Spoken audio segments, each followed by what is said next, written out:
अस्सलामुअलैकुम। Challenges of changing earth की आज की वीडियो में हम डिस्कस करेंगे climate change of past, present and future के हवाले से। तो हम स्टार्ट लेते हैं इसके इंट्रोडक्शन से। आप देख सकते हैं कि जैसे हमारा जो प्रेजेंट है उसमें ही जो टेम्परेचर है वो राइज होना शुरू हो गया है और ग्लेशियर्स की मेल्टिंग स्टार्ट हो गई है। और अगर एंथ्रोपोजेनिक एक्टिविटीज़ जो हार्मफुल इन नेचर है और अगर ये इसी तरह से जारी रही तो पॉसिबल फ्यूचर में क्या रिजल्ट निकलेगा कि आप देख सकते हैं टेम्परेचर मज़ीद राइज़ होगा और ग्लेशियर्स जो है वो मेल्ट होते जाएंगे। जैसे कि हमने क्लास में के टॉपिक पे पढ़ा था कि ग्लेशियर्स के अंदर ही या फिर जो हमारे पास frozen part of the earth है उसके अंदर ही क्या मौजूद होती हैं, ग्रीन हाउस गैसेस। जब वो मेल्ट होंगी तो ग्रीन हाउस गैसेस में मज़ीद इजाफा होगा, मज़ीद ग्लोबल वार्मिंग होगी, टेम्परेचर राइज़ होगा। बहरहाल इस हवाले से हमारा जो पेलियो क्लाइमेटिक इन्फॉर्मेशन और उसके कंपोनेंट्स हैं वो क्या रोल प्ले करते हैं हम ये डिस्कस करते हैं। तो हमारे पास ये नेचुरल फिनोमेना है जिसमें हम क्या करते हैं, हिस्ट्री के ज़रिए से ना अपना फ्यूचर को प्रिडिक्ट करने की कोशिश करते हैं। तो हिस्ट्री हमारे लिए एक ट्रेयर का काम करती है, ख़जाने का काम करती है। इसके कंपोनेंट्स क्या क्या होते हैं, वेजिटेशन के पॉइंट ऑफ व्यू से वेजिटेशन को स्टडी करने के लिए किन पार्ट्स पे फोकस करते हैं, ट्री रिंग्स पे। इसी तरह हम आइस कोर्स की को स्टडी करते हैं, लेक्स को, ओशनिक सेडिमेंट्स को जिसमें फॉसल्स मौजूद होते हैं, इसी तरह ओशंस में मौजूद कॉरल्स को। तो ये तमाम हमारे पास फोर्सिंग फैक्टर्स भी कहलाते हैं, ठीक है। अब जैसे हमारे पास कॉरल्स हैं तो कॉरल्स में क्या होते हैं, आइसोटॉप्स मौजूद होते हैं, ठीक है।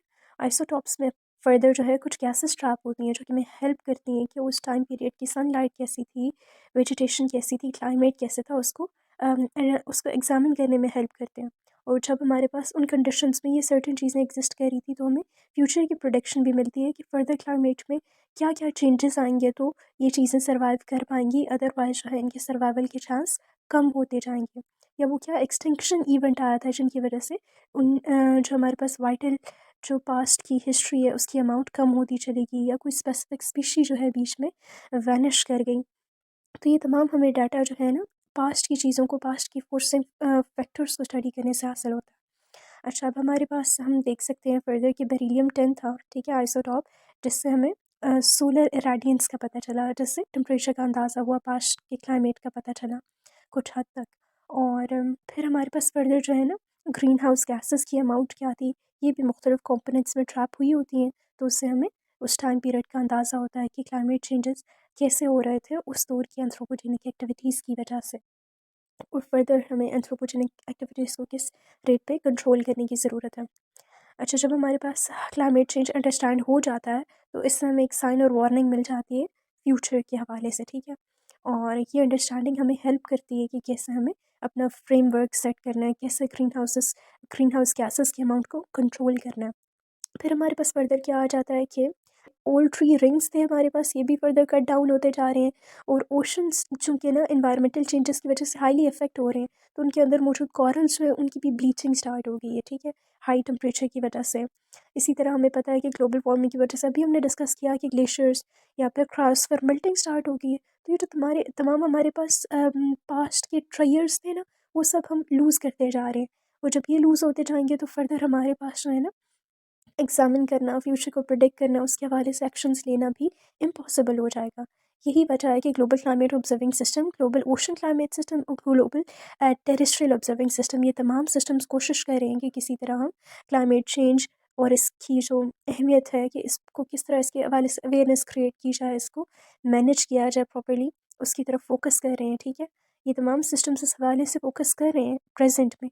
लेकिन पास्ट के हवाले से जो लॉस हो रहा है अगर वो मज़ीद इसी तरह कंटिन्यू रहा तो वो सिस्टम्स भी जो है ना फर्दर क्लाइमेट चेंज की जो मैनेजमेंट है उसको प्रॉपर्ली नहीं कर पाएंगे। नेक्स्ट हमारे पास आता है रिकॉर्ड्स फ्रॉम द पास्ट से हमें क्या अंदाज़ा हुआ कि 16th सेंचुरी में ड्रॉट्स आए थे साउथ वेस्टर्न यूएसए में, ठीक है। वो कुछ एरियाज़ में जो है ना ज़्यादा सवेयर थे, ख़ासतौर पर वर्जीनिया के इलाके में। और ये ड्रॉट्स जो है इन्हें एसोसिएट किया गया था ला नीना कंडीशन से। अब हमारे पास बेसिकली क्या हुआ था, आई नीनो से शिफ्टिंग हुई थी टुवर्ड्स ला नीना कंडीशंस, ठीक है, जिसकी वजह से सी सरफेस का जो टेम्परेचर है ना वो अफेक्ट हुआ था। अब हमारे पास ये क्या होते हैं लीनो और ये ला नीना कंडीशंस के, बेसिकली ये वेदर पैटर्न्स होते हैं, ठीक है, जो कि पैसिफिक ओशन में एक रेगुलर मैनर में चल रहे होते हैं। स्ट्रॉन्ग विंड्स जो है वो ब्लो करती हैं वार्म वाटर को ओशन सरफेस पे साउथ अमेरिका से इंडोनेशिया की जानब। तो जैसे जैसे टेम्परेचर अफेक्ट होगा विंड्स मज़ीद वार्म होंगी, सरफेस में मज़ीद वार्मर वाटर होगा, वाटर आएगा तो एक्वाटिक स्पीशीज़ फर्दर जो है डिस्टर्ब होंगी। और वो ओशन और एटमॉस्फेयर के दरमियान जो चेंजिंग है जो हमारे पास सर्कुलेशन होती है, ठीक, वो सब भी क्या होगी, अफेक्ट होगी। तो हमने क्या क्या कहा कि आइसोटॉपिक रिकॉर्ड जो हमें मिलते हैं कॉरल्स वगैरह से पैसिफिक के, और इसी तरह से जब हम उनमें मौजूद आइसोटॉप्स जैसे O18 वगैरह का एनालिसिस करते हैं तो हमें टेम्परेचर का अंदाज़ा होता है। और लार्ज स्केल पे ये जो हमारे पास एनॉमलीज़ या नॉर्मेलिटीज़ आ रही हैं, इनको हम जो है ना कनेक्ट कर सकते हैं कि बेसिकली पहले क्या मूवमेंट्स थी, ठीक है, पहले क्या कंडीशन या सिचुएशन थी, और अब उसमें क्या किस तरह वो चीज़ें अफेक्ट हुई हैं, तो अब हमारे पास ये चेंजेस देखने को मिल रहे हैं। पास्ट स्टडी हमें क्या बताती है कि मिड वेस्ट यूएस में मॉइस्ट कंडीशंस थी, ठीक, आइटम्स हमारे पास बेसिकली फॉसिलाइज फॉर्म में सेडिमेंट्स में मौजूद है, ठीक है। तो वो हमें क्या बताते हैं कि उनमें वेरिएशन को स्टडी करके हमें पता चलता है कि वाटर केमिस्ट्री में चेंज आया है, ठीक है।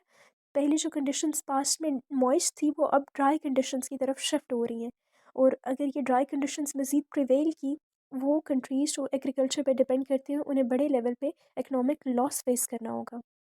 हमारे पास जो नॉर्थ और साउथ पोल के ट्रॉपिकल आइस कैप्स के जो आइस कोर्स हैं उनसे भी ये डाटा मिलता है कि हमारी 18th सेंचुरी में जो प्रेसिपिटेशन का लेवल है वो इफ़ेक्ट क्यों हुआ है, क्योंकि इन हिमालय का जो रिकॉर्ड मिला है आइस कैप्स आइस कोर्स से, वो ये प्रोडिक्ट करता है कि बेसिकली डस्ट और क्लोराइड का लेवल जो है वो आइस में ज़्यादा हो गया है, जिसकी वजह से आगे प्रेसिपिटेशन इफ़ेक्ट हो रही है। तो ये जो हमें जो भी रिकॉर्ड्स मिले हैं ये सारे क्या शो कर रहे हैं कि फ्यूचर में या अभी जो प्रेजेंट में हम डैमेज फेस कर रहे हैं वो इन्हीं एंथ्रोपोजेनिक एक्टिविटीज़ की वजह से कर रहे हैं, ठीक है, जिनके अभी भी और आगे भी तबाहकुन नताइज देखने पड़ेंगे। ये जो हमें रिकॉर्ड्स मिले हैं लास्ट 180 ईयर्स के, यही बेसिकली इन रिकॉर्ड्स में जो चेंजिंग वेरिएशन हमें देखने को मिल रही है यही प्रिडिक्ट कर रही थी कि अभी हमें कौन से कॉन्सिक्वेंसेस फेस करने पड़ेंगे इन रिकॉर्ड्स को जो हमने डैमेज किए अपनी एक्टिविटीज़ की वजह से। 1792 में नॉर्दर्न इंडिया में 6 लाख पीपल की डेथ हुई थी ड्यू टू ड्रॉट, ठीक है। वो ड्रॉट किस वजह से आया था, एब्रप्ट चेंजेस की वजह से क्लाइमेट में। और हमारे पास अगर वही कंडीशंस हम एनालाइज करें, जो हमें पास से डाटा मिला है वो क्या कंडीशंस थी जिनकी वजह से ड्रॉट आया था और इतने लोगों की डेथ हुई, तो अब तो पॉपुलेशन उससे ज़्यादा हो गई है उन एरियाज़ में। तो अब अगर वैसी हमारे पास climatic conditions climatic changes prevail कर गए और ड्रॉट की कंडीशन आ गई तो मज़ीद ज़्यादा नुकसान होगा बड़ा। अच्छा, ग्लोबल क्लाइमेट चेंज में हम क्या कहते हैं कि जो पेलियो क्लाइमेटिक डाटा है हमारे पास, वो हमें टेम्परेचर वेरिएशन शो करता है, ठीक है, नॉर्दर्न हेमिस्फेयर से जो भी डाटा लिया गया कॉरल्स या आइस कोर्स को स्टडी करके, तो ये हमें जो एबनॉर्मेलिटीज़ आई हैं उनके बारे में बताता है, 20th सेंचुरी में जो भी एबनॉर्मेलिटीज़ आई हैं।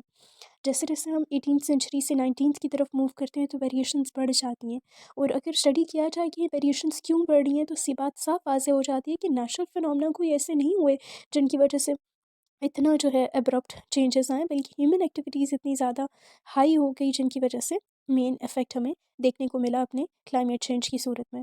और ग्रीन हाउस गैसेस भी बेसिकली एटमॉस्फेयर में बहुत ज़्यादा एक्यूमुलेट हो गई जो कि फिर फ्लक्चुएशन कॉज कर रही हैं क्लाइमेट में। 16th से 19th सेंचुरी में मूव करने के दौरान जो है बहुत ज़्यादा टेम्परेचर ड्रॉप हुआ, इसे लिटिल आइस एज कहा जाता है, क्योंकि आइस जो है मेल्ट होने के बाद दोबारा उस तरह नहीं बनी, ठीक है, और अर्थ इसी वजह से ड्रामेटिक वार्मिंग फेस कर रहा है।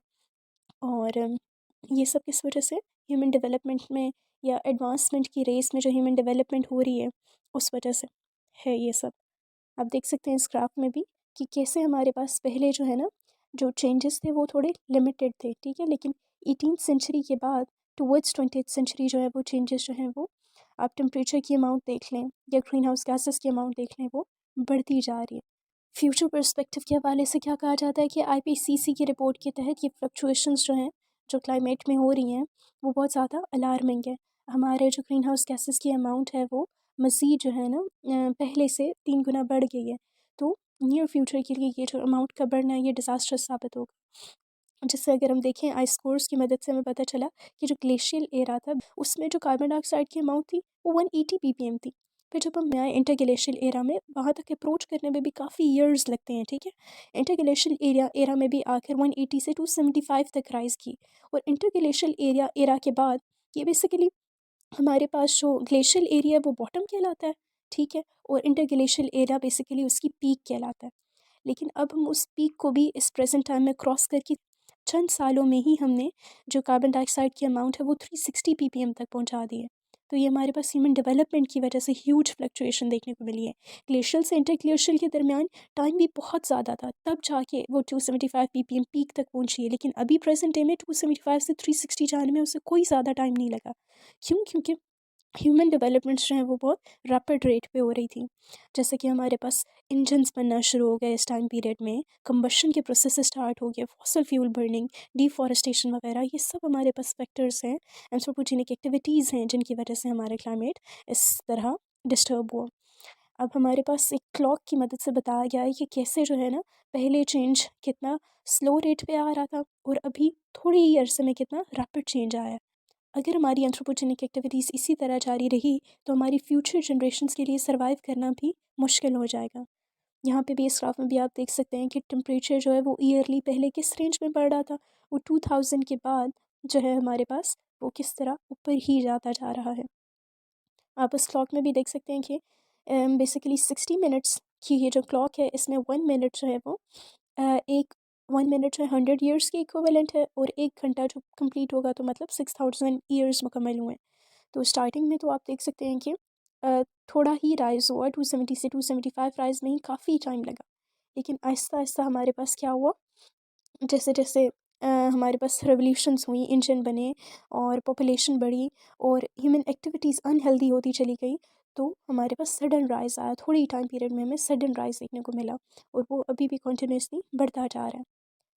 तो कंक्लूजन में हम यही बात कहते हैं कि हमारे पास ये जो क्लाइमेट की प्रोटेक्शन करना, ये सिर्फ कोई साइंटिफिक इशू नहीं है, बल्कि ये हमारे पास मॉरल और एथिकल इशू है कि हम अनइनहेबिटेबल अर्थ हम फ्यूचर जनरेशन को इनहेरिट कर रहे हैं, जिस पर रहना नागुज़ीर होगा। क्यों? क्योंकि टेम्परेचर बहुत ज़्यादा राइज हो चुका होगा और उसके हमें मज़ीद हार्मफुल कॉन्सिक्वेंसेस देखने को मिलेंगे। सिविलाइजेशन का मतलब होता है सिविलिटी, यानी हम डेवलपमेंट करें सोसाइटी की, लेकिन हम जो है इन्वायरमेंट के लिए, इन्वायरमेंट के साथ और एक दूसरे के साथ रिस्पेक्टफुल मैनर में ग्रो करें।